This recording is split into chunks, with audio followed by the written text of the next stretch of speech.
जो अभी यहाँ पर वोट जाएगा, जो यहाँ पर सीट जाएगी, वो हाथी को वोट जाएगा और बहन जी को प्रधानमंत्री बनाएंगे। जी। अच्छे दिन आएंगे। किसके आएंगे नहीं बताए थे ना। अमीरों के आएंगे। तो वो आडवाणी के आए, अडानी के आए, अंबानी के आए, इनके दिन आए ना। जो पूंजीपति थे उनके अच्छे दिन आए, जी। गरीबों के नहीं आए। संविधान को एजुकेशन में पढ़ाना चाहिए, बाबा साहब को पढ़ाना चाहिए, जिससे मालूम पड़ेगा कि प्रेरणादायक चीज़ें हैं वो सामने आएंगी और बातें आगे बढ़ेंगी। अगर संविधान 100% लागू कर दिया जाएगा ना, तो ज़रूरत नहीं पड़ेगी इस राशन की, फ्री राशन की ज़रूरत नहीं पड़ेगी। अगर 100% संविधान लागू कर दिया जाएगा तो ज़रूरत नहीं पड़ेगी इस जो है फ्री के बिजली की, पानी की ज़रूरत नहीं पड़ेगी फ्री के पानी की। ये तो सब संविधान में ऑलरेडी लिखा हुआ है कि बिजली पानी फ्री मिलना चाहिए, ये हमारा अधिकार है। क्योंकि ये लोगों ने क्या किया है कि बेटी पढ़ाओ बेटी बचाओ। इन्होंने जितनी बेटियों के बलात्कार किए हैं इस समय में 10 साल के अंदर, और इनके कार्यकर्ताओं ने, जो इनके लोग हैं, इन्होंने जितने बलात्कार किए हैं आज तक कभी नहीं हुआ किसी भी पार्टी द्वारा।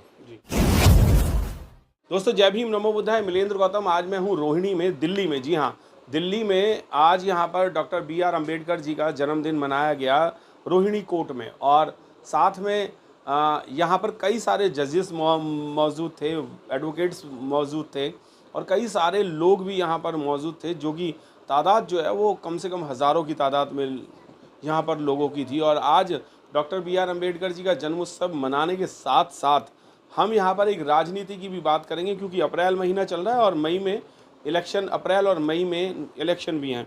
मेरे साथ हैं अब्दुल कलाम आज़ाद जी, जो कि चांदनी चौक विधानसभा से हैं, लोकसभा से हैं। उनसे जानने की कोशिश करते हैं कि सर, नाम आ रहा है आपका कि आप लोकसभा की टिकट के लिए फ़ाइट कर रहे हैं, और आप लोग, अगर बहन जी का आशीर्वाद मिलता है, अगर आपको टिकट मिलता है, तो आप लोकसभा चांदनी चौक से फ़ाइट करने की कोशिश कर रहे हैं सर। पहले तो मैं आप लोगों का धन्यवाद करना चाहूँगा कि आप बहुजन की बात रखते हैं। जी धन्यवाद। आप अम्बेडकरवादी हैं और इस तरीके से आप लोगों के सामने सच्चाई कहते हैं। आप लोग बिके हुए नहीं हो, आप गोदी मीडिया में से नहीं हो। इसके लिए बहुत बहुत आपको धन्यवाद, साधुवाद, और आपके दर्शकों को बहुत बहुत शुभकामनाएं, बहुत बहुत उनका धन्यवाद, बहुत बहुत साधुवाद। जी, मेरा सवाल ये था कि अगर आपको बहन जी का आशीर्वाद मिलता है, टिकट आपको मिलता है, तो आप चांदनी चौक से लड़ने का मन है आपका? देखिए, हम 2 साल से ये मेहनत कर रहे हैं कि लोगों से मिला जाए, किया जाए। जी। तकरीबन 1100 मीटिंग हमने की हैं 2 साल के अंदर, जी। और हम लोगों के कोने तक पहुँचे हैं। हम क्लस्टर तक पहुँचे हैं, झुग्गियों तक पहुँचे हैं, गरीबों तक पहुँचे हैं, मजदूरों के पास पहुँचे हैं। जो बेसिक है, जिन लोगों के लिए हमारी पार्टी है, उस तक हम पहुँचे हैं। जी। जिन लोगों का दर्द बहन जी के मन में है, वहाँ तक हम पहुँचे हैं। जिन लोगों का दर्द जो है काशीराम साहब के मन में था, वो वहाँ तक पहुँचे हैं। बाबा साहब ने जो संविधान बनाया है, जिन लोगों के लिए बनाया है, सभी लोगों के लिए संविधान बनाया है, लेकिन उन लोगों को समान करने के लिए। देखिए, एक ये है कि हमारे जो बहुजन की जो सोच है, जो विचार है हमारा, वो ये है कि जो पूंजीपति हैं और जो गरीब हैं, उनको एक समान लाया जाए। क्योंकि मानव मानव एक समान, इस नीति पर हम लोग चलते हैं। और जो दलितों पर अत्याचार हुए हैं, मुसलमानों पर अत्याचार हुए हैं, उन सबको हमने बंद करना है, ख़त्म करना है पूरी तरीके से। ये हमारी विचारधारा है। रही बात कि यहाँ पर जो है मैं भावी प्रत्याशी हूँ, और मैंने भी फॉर्म भरा है, इसके लिए तैयारी की है, इसके लिए मैंने पूरी तरीके से। और सभी कार्यकर्ता हमारे जो है इस लोकसभा के सभी इसके इच्छुक थे, यहाँ के नागरिक इस चीज़ के इच्छुक थे कि आप फॉर्म भरिए, आप तैयारी कीजिए। तो मैंने तैयारी की है। अब बहन जी के आशीर्वाद का इंतज़ार है। हमारा यलगार तैयार है। आपने अभी ये कहा कि जो शोषण हो रहे हैं और लोगों पे अत्याचार हो रहे हैं, ज़्यादातर मुस्लिम और दलितों पे हो रहे हैं, गरीब लोगों पे हो रहे हैं, तो क्या आप अगर सीट से जीत भी जाते हैं चांदनी चौक से लोकसभा, तो क्या ये शोषण बंद हो जाएंगे सर? बिल्कुल हो जाएंगे। देखिए, 4 बार मुख्यमंत्री रही बहन जी। जी। यूपी में रही हैं, और मैं यूपी से ही बिलोंग करता हूँ, यूपी से मैं आता हूँ। मैंने वो शासन प्रशासन देखा है। मैंने देखा जहाँ पर जो है बदमाश या तो उत्तर प्रदेश को छोड़ के चले गए थे, प्रदेश छोड़ दिया था उन लोगों ने, या बदमाशी छोड़ दी थी, या वो जेल में थे। जी बिल्कुल। तो उस टाइम पर ऑफिसर जो थे, वो 9:30 बजे अपने ऑफिस के अंदर थे, अपनी सीट पर थे। किसी का भी हिम्मत नहीं थी कि भाई एक बार भी भ्रष्टाचार कर ले, रिश्वत ले ले या कुछ कर ले। हिंदू मुस्लिम का एक राइट नहीं हुआ, कोई मुस्लिम पे अत्याचार नहीं हुआ, कोई जो है SC ST OBC या किसी दलित पर या किसी पर भी ऐसा कोई बलात्कार का केस नहीं हुआ। वहाँ पर लोगों को ज़मीनें दी गईं, वहाँ पर लोगों को अधिकार दिए गए, मुस्लिम पर्सनल बोर्ड का गठन किया गया, 169 जो है मदरसों का जो है वो किया गया, मान्यता दी गई। उसके बाद 27% जो है मुस्लिमों को भी 27% आरक्षण दिया गया। और SC ST OBC और जो गरीब लोग थे, चाहे वो किसी भी समाज का हो, दलित किसी भी समाज का हो, चाहे वो ब्राह्मण ही क्यों ना हो, अगर वो उसके पास कुछ नहीं है तो उसको भी बहन जी ने ज़मीन दी है। सर ये तो यूपी की बात है, पर हम तो दिल्ली की बात कर रहे हैं, क्योंकि आप इलेक्शन दिल्ली से कर रहे हैं और दिल्ली में अभी तक लोकसभा जो है, मैं वहीं आज तक का रिकॉर्ड है, अभी तक लोकसभा आज तक जीती नहीं गई है सर। मैं वहीं आ रहा हूँ। मैंने ये एक स्ट्रक्चर बताया है यूपी का जी। कि किस तरीके से बहन जी ने किया। देखिए, जो अभी यहाँ पर वोट जाएगा, जो यहाँ पर सीट जाएगी, वो हाथी को वोट जाएगा और बहन जी को प्रधानमंत्री बनाएंगे। जी। बहन जी को प्रधानमंत्री बनाएंगे तो मैंने एक रोल मॉडल बताया है आपको कि वो रोल मॉडल जो रहा है यूपी के अंदर, वो रोल मॉडल रहेगा, पूरे देश के अंदर रहेगा। और एक बात और बहन जी ने कही है कि जो सुरक्षा आज देश की नहीं हो पा रही है, जो आज विदेशों में जो हाय हाय हो रही है, जो विदेशों में आज दुर्गति हो रही है, जो विदेशों में मोदी जी ने जो एक संदेश पहुंचाया कि यहाँ पर हिंदू मुस्लिम संप्रदाय के लोग आपस में लड़ते हैं या इस तरह के मामले होते हैं, यहाँ पे मोब लिंचिंग का मामला हुआ है, वो सारे मामले नहीं होंगे। दूसरी बात, गलवान घाटी जो मैं बहुत जिम्मेदारी से बोल रहा हूँ कि मीडिया में कहीं कहा गया कि गलवान घाटी को चाइना ने ले लिया है, कहीं कहा गया कि साहब कहीं नहीं खड़े हैं, कहीं पर ये चीज़ नहीं हुआ। कश्मीर से ऊपर जो है कहा कि भाई अपनी जगह सब खड़े हुए हैं, लेकिन जो ज़मीन हमारी कैप्चर की है चाइना ने, क्या वो वापस ली गई? क्या उन्होंने जो 56 इंची वाले हैं चौकीदार, उन्होंने एक बार भी चाइना की तरफ आंख उठाकर देखा कि हम आंख दिखाएंगे, हम ये कर जाएंगे, वो कर जाएंगे? कुछ नहीं किया। लेकिन बहन जी संवैधानिक तरीके से, कानून के तरीके से वो जगह वापस लेंगी और सुरक्षा की भी चीज़ें बढ़ाएंगी। बहन जी जो है, चूँकि पढ़ी लिखी हैं, ठीक है, शिक्षित हैं, जी। वो जानती हैं कि वित्तीय समस्या क्या है भारत की, वो जानते हैं कि भारत की जो करेंसी आज कहाँ जा रही है, वो जानती हैं कि महंगाई कहाँ जा रही है, वो जानती हैं बेरोजगारी आज कहाँ जा रही है। जो हमारे देश की जो मेन समस्या है आज, जिसको कहते हैं कि बेरोजगारी की समस्या, इसके बारे में इसकी सरकार बात नहीं कर रही है। सर ये बातें तो तब होंगी ना जब बहन जी आएंगी, जब आप सीटें जीतेंगे। पिछले अगर लोकसभा ली जाए तो 7 सीटें होती हैं, यहाँ पर एक भी नहीं आई, आज तक नहीं आई। अब विधानसभा की बात करें तो पूरे भारत में, और यूपी की बात करें तो एक ही सीट आई, और अगर यहाँ की अगर हम निगम की बात करें तो एक भी नहीं आई। कहाँ 14.5% से आप 0% पे आ रहे हैं सर, और बहन जी को आप प्रधानमंत्री बनाने की बात कर रहे हैं, कैसे बनेंगी सर? यस, ये बस सही सवाल पूछा आपने, बहुत अच्छा लगा मुझे सवाल ये वाला। देखिए, इसमें सवाल में ये है कि आपने इलेक्टोरल बॉन्ड के बारे में सुना है? जी। कांग्रेस ने भी लिया इलेक्टोरल बॉन्ड, TMC ने भी लिया और तमाम पार्टी ने लिया, बीजेपी ने भी लिया। बीजेपी वाले कहते हैं कि साहब उन्होंने, विपक्ष ने हमसे ज़्यादा लिया है, यानी जो चोरी की है विपक्ष ने हमसे ज़्यादा की है। चोर तो हम भी हैं, वो ये कह रहे हैं, चोर तो हम भी हैं और विपक्ष हमसे बड़ा चोर है। ये आप चौकीदार होकर के चोरी कैसे होने दी आपने? एक बात। दूसरी बात यह कि जो BSP ने एक भी इलेक्ट्रल बॉन्ड नहीं लिया, उसकी संख्या 0 है। 0 है। इन्होंने जो लिया इलेक्ट्रल बॉन्ड लिया है वो कायदे से, कानून से, संविधान के अकॉर्डिंग नहीं है। क्यों नहीं है? क्योंकि किसी भी कंपनी से जो इलेक्ट्रल बॉन्ड लिए जा सकते हैं वो केवल 7% लिए सकते हैं, जो उसके प्रॉफिट का हिस्सा होता है उसमें 7% ओनली, उतना ही ले सकते, उससे ज़्यादा नहीं। इन्होंने 120% से ज़्यादा इलेक्ट्रल बॉन्ड लिए हैं और उनको भ्रष्टाचार करवाया है और लोगों को लूटने का काम किया। वैक्सीन का धंधा इन्होंने फैलाया है, इन्होंने जो है वसूली की है ज़बरदस्त। सर आप एक मिनट, मैं उसके ऊपर जा रहा हूँ सर। आप है ना इलेक्ट्रॉल बॉन्ड की बात कर रहे हैं, जिसमें कि 99% लोगों को इलेक्ट्रॉल बॉन्ड का मीनिंग ही नहीं पता कि क्या है, इसमें क्या घोटाला हुआ है, कितना वो लिया है, 7% से ज़्यादा लिया है, क्या लिया है। बात ये हो रही है कि अगर हम लोकसभा जीतते हैं तो बहन जी को प्रधानमंत्री कैसे बनाएंगे, बात ये है सर। आज तक काशीराम साहब ने भी फाइट किया दिल्ली से, ईस्ट दिल्ली से फाइट किया था लोकसभा, वो भी हारे थे। अभी तक कोई भी जीता नहीं है सर। इलेक्ट्रल बॉन्ड के बारे में आम जनता जान चुकी है, बहुत अच्छे से तरीके से जान चुकी है। चाहे मीडिया ने दूसरे तरीके से बताया, लेकिन ये करप्शन हुआ है, ये मीडिया के थ्रू जनता को मालूम पड़ गया है। और आज की जनता जो है शिक्षित जनता है और वो जो है ये बात अच्छे से जानती है कि उसके साथ क्या हुआ है। अभी यहाँ पर जो गठबंधन हुआ है आम आदमी पार्टी और कांग्रेस का, आम आदमी पार्टी ये कहती हुई आई थी कि हम जो है इनको जेल भेजेंगे जी, कांग्रेस को जेल भेजेंगे, इन्होंने भ्रष्टाचार किया है, इन्होंने ये किया, देख लो जी कागज़ ये हैं हमारे पास। आज वो उनके साथ मिलकर के गठबंधन कर रही है और खड़े हो रहे हैं। यानी कि जो लोग बीएसपी से गए थे, जो लोग बहुजन उनके पास गए थे, ये सोच करके कि जो नई चीज़ आई है तो वो नई चीज़ में कितने कीड़े पड़ चुके हैं ये जनता जान चुकी है, एक बात। दूसरी बात ये है कि बीजेपी से जो है जनता त्रस्त है।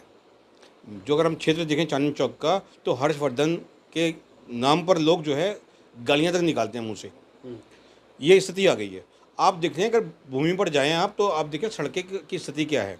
आप देखेंगे कि बाहर सड़क पे पानी आ रहा है टंकी के अंदर, आगे एक ट्यूबवेल लगा हुआ है 100 मीटर के डिस्टेंस पर, और उससे 50 मीटर के डिस्टेंस पर पाइप हैं जो लोगों के घर में जा रहे हैं। उन लोगों को, उन पाइपलाइन को जोड़ा नहीं गया। कितना बड़ा करप्शन है कि जो है टैंकर से पानी आ रहा है, कितना बड़ा करप्शन है। लोग परेशान हैं, अपना टंकियाँ लेकर के आते हैं, मोटर चलाते हैं, सारा कुछ करते हैं।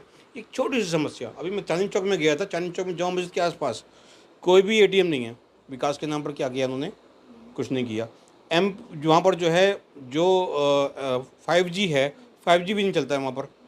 कभी आप जाकर देखना तो दिल्ली 6 में आसपास जो है जामा मस्जिद के आसपास 5G भी नहीं चलता है। और जो स्थिति थी पहले से, वो स्थिति बनी हुई है।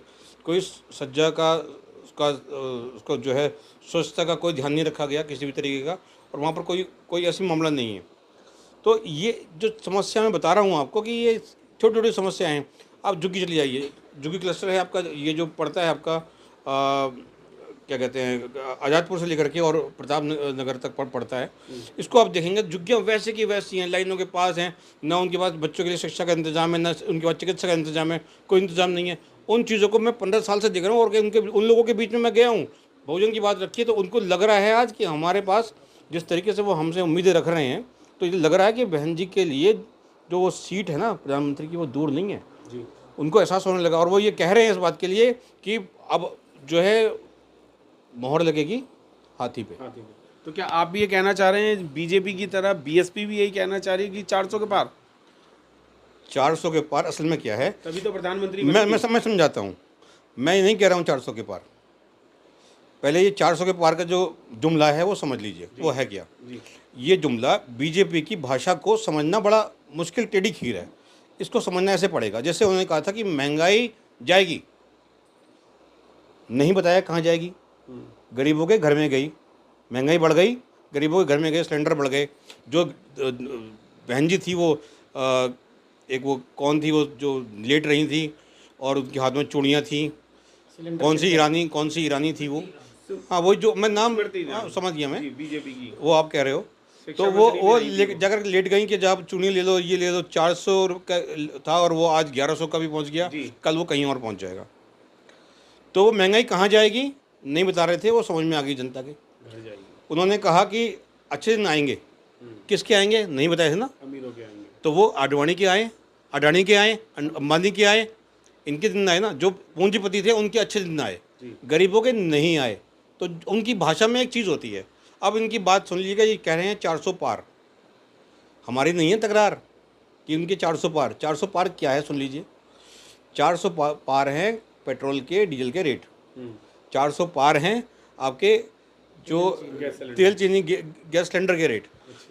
गैस सिलेंडर रेट तो उससे ऊपर पहुंच चुके हैं। मतलब ये जो रेट है, ये आपका जो आटा दाल चीनी मिल रहा है उसका रेट है। ये रेट है आपका जो तेल मिल रहा है उसका रेट है, खाने वाला तेल, ये उसका रेट है। ये जल्दी उसको तुरंत बढ़ाएंगे, वो ये नहीं बताएंगे 400 पार क्या। रही बात कि 400 पार अगर कोई ये समझ रहा है कि 400 पार इनकी सीटें जाएंगी, तो वो जाने वाली नहीं है। उसका विशेष कारण ये है, पर्सन राशन तो फ्री मिल रहा है, 400 पार ले जाके भी क्या फायदा होगा। बीजेपी तो राशन फ्री में बांट रही है। 5 किलो राशन एक घर में जा रहा है, 5 किलो राशन जी। 5 किलो राशन एक आदमी 250 ग्राम एक टाइम में खाता है। 10 दिन से ऊपर नहीं खा पाएगा, 7 दिन से ऊपर नहीं खा पाएगा वो अकेला आदमी। उसके बाद वो अपनी मेहनत से खाएगा, अपनी कमाई से खाएगा। तो उसको, हर आदमी को ये सोचना चाहिए कि ये राशन हमने नहीं लेना है, हमने लेना है रोज़गार। हमने लेनी है शिक्षा अपने बच्चों के लिए। तो हमारे बच्चे शिक्षित होंगे तो आगे जाकर के नौकरियां करेंगे। वो भी तो फ्री दे रहे हैं वो, क्या फ्री दे रहे हैं? एजुकेशन फ्री दे रहे हैं। एजुकेशन तो इन्होंने 3,000 तो यहाँ हरियाणा में और 2,500 के आसपास जो है यूपी के अंदर स्कूल ख़त्म कर दिए। पर मालूम होना चाहिए आपको, जो इन्होंने सरकारी स्कूल ख़त्म कर दिए जहाँ गरीबों का बच्चा पढ़ता था। आज वो गरीबों का बच्चा कहाँ पढ़ेगा? शिक्षा को इन्होंने महंगा कर दिया है उल्टा। आप देखेंगे यूनिवर्सिटी के अंदर जो जहाँ पर जो है 3500 रुपये का रेट था, उन्होंने 3-3.5 लाख कर दिया है। तो ऐसी ऐसी इन्होंने चीज़ें की हैं कि इन्होंने जो एजुकेशन को महंगा किया है, सस्ता नहीं किया है। एजुकेशन को इन्होंने या तो ख़त्म कर दिया है या बहुत महंगा कर दिया है। जी। इन्होंने कोई सुधार नहीं किया एजुकेशन में। वो एजुकेशन में सुधार होना चाहिए। संविधान को एजुकेशन में पढ़ाना चाहिए, बाबा साहब को पढ़ाना चाहिए, जिससे मालूम पड़ेगा कि प्रेरणादायक चीज़ें हैं वो सामने आएंगी और बातें आगे बढ़ेंगी। अगर संविधान 100% लागू कर दिया जाएगा ना, तो ज़रूरत नहीं पड़ेगी इस राशन की, फ्री राशन की ज़रूरत नहीं पड़ेगी। अगर 100% संविधान लागू कर दिया जाएगा तो ज़रूरत नहीं पड़ेगी इस जो है फ्री के बिजली की, पानी की ज़रूरत नहीं पड़ेगी, फ्री के पानी की। ये तो सब संविधान में ऑलरेडी लिखा हुआ है कि बिजली पानी फ्री मिलना चाहिए, ये हमारा अधिकार है। इसके अलावा ये सिर्फ ये मुद्दे नहीं है कि इन पे जो है इलेक्शन लड़ा जाए। मुद्दे ये हैं कि हमारा विकास कैसे होगा, हमारे देश का विकास कैसे होगा, हमारे बच्चों का विकास कैसे होगा, हमारे बच्चों की शिक्षाएं कैसे होंगी, हमारे बच्चे कैसे नौकरियां कर पाएंगे, हमारे बच्चे कैसे अच्छे जो है डॉक्टर, इंजीनियर और IAS बन पाएंगे। ये लड़ाई है हमारी।